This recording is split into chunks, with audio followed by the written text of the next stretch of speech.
skipper Jason Burton. Congratulations, first off. Thank you. 2-0, baby. 2-0. Feels good. And 2-0, and Desiree Colonel was able to get a 1,000-point, man. Really, really good night. That's a select night. club, isn't it? It's 12 club. members now, I think. And is she 11 or 12? Do you know? I don't know. Okay, we'll find out later. But I know there's 2,000-point scorers on our team right now, and that's special for them to come in together and be able to both have reached that milestone and to be able to do it in a big victory today. You know, we did a good job of coming in and taking care of home court. Obviously, the first quarter was closer than we'd like it to be. Sure. But I thought they threw out. They played hard. They played well, and I thought eventually we'd be able to tire them out. I thought our press was effective today, and our depth and our bench really stepped up and played well today, and it was good to see collectively all 10 players that suited out played at least 10 minutes, and I thought they played well, and that was big for this week as a whole. We got on the road, going to McNeese State, and when you're able to save some legs tonight and really be able to get to people, and I thought people got a chance to get some confidence tonight, man. I loved how Naya played. I thought Dory played well.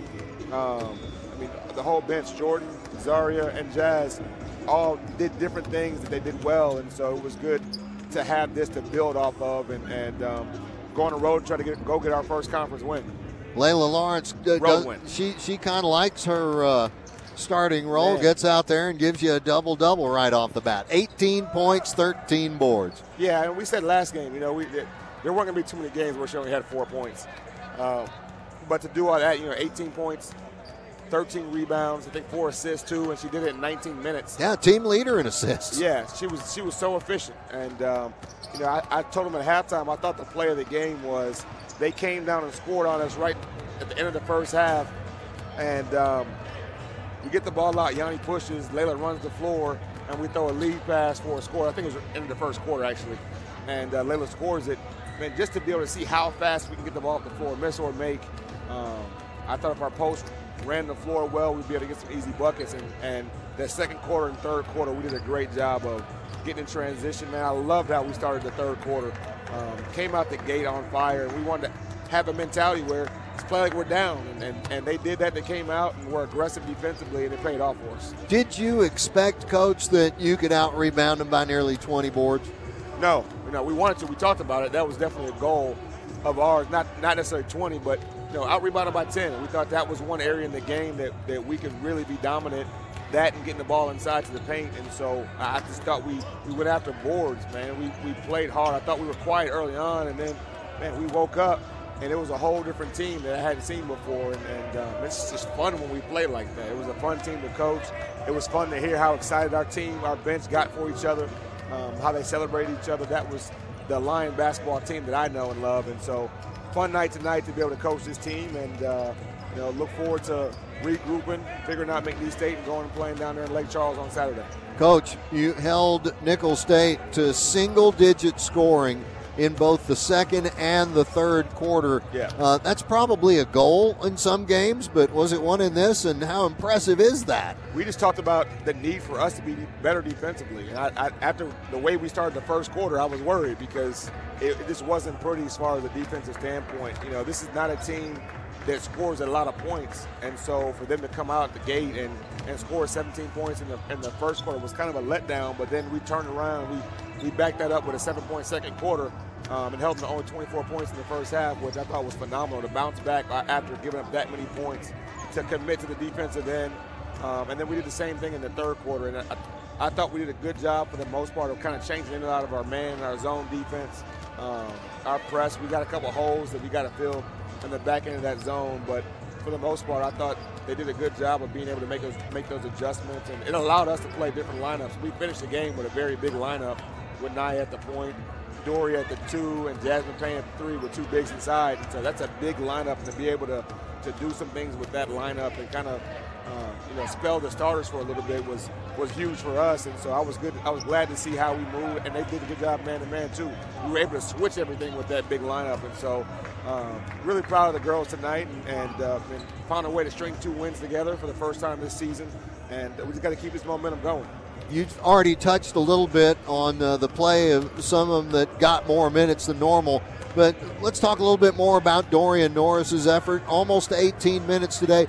Coach, I've never seen her look so relaxed on the floor, and those attacks to the rim when she scored on the layups. Yeah. She was having fun. Dory doesn't know how good she is, man. Dory's a special talent, and she just sometimes she's a passive kid. She's a kind of a shy kid, and she plays that way sometimes on the floor. When she's aggressive, it's a whole different player, and we got to continue to bring that out of her because I think she can get more steals, more rebounds. She's so long. Her wingspan is probably the longest on the team. She's so athletic, and so it was good to see her, have some attacks to the basket where she finished. And she started going after some rebounds too on the offensive glass, which was good to see. And I think there's a high ceiling for her, and we're going to continue to get more out of her. Jasmine Payne even got over 10 minutes of play today. How did she look to you? Did some things well. The thing for her is she only played a little bit at the 4. She's mainly playing at the 3 today to end the game, and that's an area where she's learning. She's learning a new position. She's learning the plays from a new position, and so that's an area where she's going to keep getting better. But I thought she did a good job guarding guards out there today. Got 2 rebounds. Obviously, the shots that she wanted to hit didn't go in, but she's shooting the right shots. I didn't think she was forcing anything, and I thought she did a good job today. All right, Coach, it's a little bit different from the Southland Conference and the Lone Star Conference. In the Lone Star, it'd be 2 on the road and then 2 at home. Yeah. But more often than not, you might put a few back-to-back, but this time it's 1 at home and get on the bus and get down for the Saturday game in Lake Charles. It's not like driving to Port Tallis. It's a little weird, we're the outlier, right? So we have a long travel tomorrow, and that's kind of different. It's kind of tough to be able to have to go and travel 6 hours the day before a game after you already played the game. Normally it's on the front end, and you're at the destination in which you're going in the Lone Star Conference, but it's an adjustment that we got to make. We've done it before as far as non-conference, and I think our non-conference schedule, being on the road a bunch, prepared us for this. And so there's not going to be an excuse. We can get on the bus. They'll sleep on the way down, and we'll get into Lake Charles in the afternoon and let's walk through some things on the floor, get some shots up in their gym, and then turn around and be ready to go on Saturday morning. Have you seen McNeese at all on film yet? They're big. They have a lot of size, but I think there's an area in which we can attack them is, because they have so much size, their guard play, they don't have a bunch of ball handlers. And so that's one area we can't necessarily make it a half-court game. We want to do what we did in the full court. I thought Mia Deck was outstanding today in the full court, where she's been pretty much her entire career. I thought Yanni made a lot of plays defensively. She's known for a score, but she did a good job in passing lanes and trying to get steals and get deflections. That our ability to guard in the full court is a strength of ours, and that's got to be something that we hang our hat on in Lake Charles on Saturday. Coach, Deanna, you mentioned her. She was 1 of 9 on three-pointers and 4 of 18 shooting overall.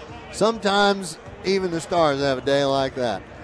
And she still had 6 rebounds? Is that right? 6 boards, 3 assists, 2 steals, even a BMFB concrete block shot. Yeah, so the ball didn't go in the bucket for her today. But I told her this after the game, there's been so many games where she's carried us, and I thought her teammates carried her today. And even as far as an offensive scoring standpoint, but she affected the game in other ways. She rebounded, she got steals, she got deflections, she ran the floor. And her presence just being on the floor sometimes is enough to open up the shots for other people, because you got to account for her on the floor. You got to give her a lot of attention, and that makes Olivia Russell's shots a little bit easier. It makes Layla Lawrence's shots a little bit easier. It makes everybody else's shots a little bit easier, because they have to account for Deanna Robinson. And her teammates did a great job and really stepped up and played today. And I was happy to, happy for Desiree Colonel that she's able to get her 1,000-point. And we went to her right away, wanted to get that 1,000-point early in the game, so it wasn't something that was weighing on her mind. And she got it in the first quarter, and I thought she had a tremendous game today too. All right, Coach, before we go, let's wish Brooke Costley, your assistant, new coach. Happy birthday, Coach. Happy birthday, Happy Brooke. birthday, Coach Brooke. Appreciate all you do. She's a worker. She's been great to have, great in her scouts, great for our young women, our players, and we wish her nothing but the best on her birthday today. All right. Now you got the dub for her. You got the dub. Now get on the bus. Yeah. All right. That's Jason Burton. Folks, we're going to take a break, get ready for the men. They're still getting warmed up for their contest coming up.